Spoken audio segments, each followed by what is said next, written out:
say you're not entrepreneurs, but clearly you are. Again, where's that first step? So you have a great idea. I'm sure you're developing a product. Where do you guys go now? Yeah. So I think it's like, in terms of the definition of an entrepreneur, like whether we are or we aren't, we just like, it's people that like creating things.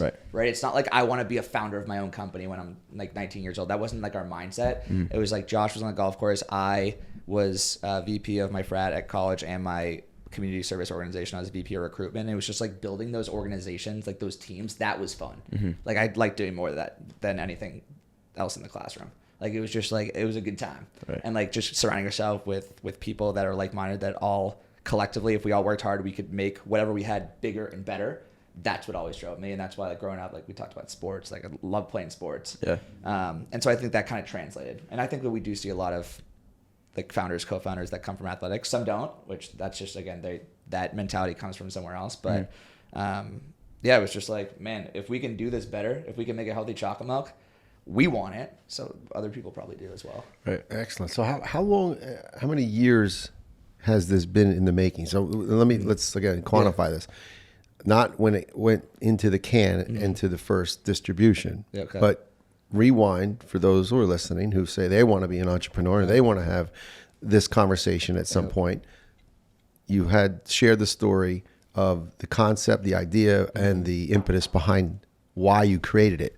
Now go. How long did that take? So one of my good friends actually just took a screenshot of the text message I sent my group chat of my college friends. That's awesome. And this was August 2017.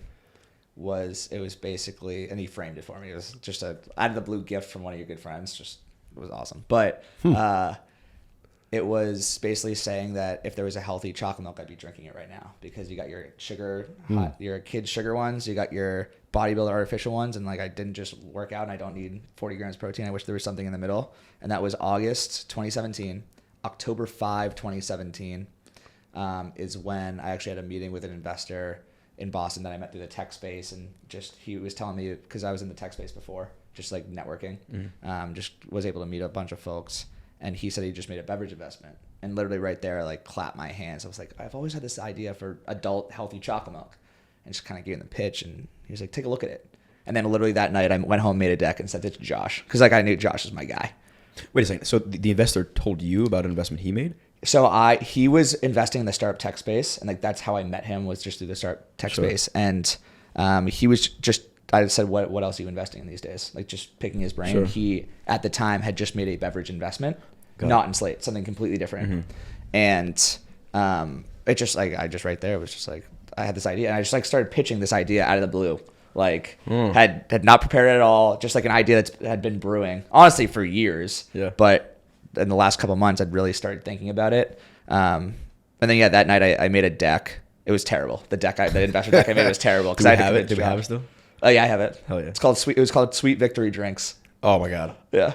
Worse than Slate. Yeah, definitely. Well, Slate's one word. Sweet Victory Drinks is a little bit longer play. Exactly. The idea was you work hard, you deserve a sweet victory even as an adult. And I mean, I think there's some things that carried over, but And then I had spent a month convincing Josh, because Josh was in the startup tech space doing a real estate tech play, and he was like doing pretty well, but his company was going through a pivot. And then, his dad is kind of like his mentor. And he had to convince his dad that he was going to leave real estate to join Milk. Hey guys, if you enjoyed this clip, be sure to check this one out right here, because it's just as good, or maybe even better. Cheers.